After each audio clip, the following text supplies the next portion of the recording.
eye, ear and foot protection that complies with the appropriate Australian standard must be used while operating equipment featured in this video. Make sure that you have read the safe operating procedure and received training on this machine before you use it. So in this video, what I want to do is go a step further and show you how to do a compound cut.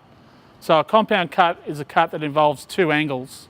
So I've already got my protractor set up for one angle on the bed here. What I need to do now is set up the head of the saw to an angle as well.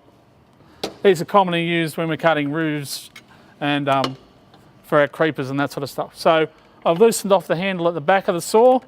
I'm now going to tip the saw over to the angle I require, and there is a protractor at the back here. So that's tipped over to 30 degrees. Tighten that back up.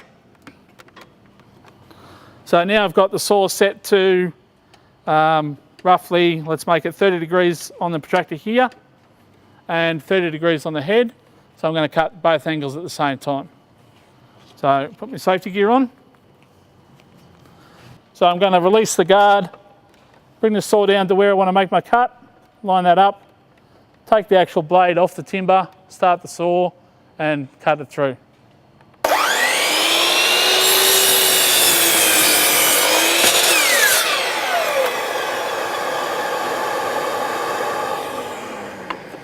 So there we go, I've cut two angles on the same piece of timber.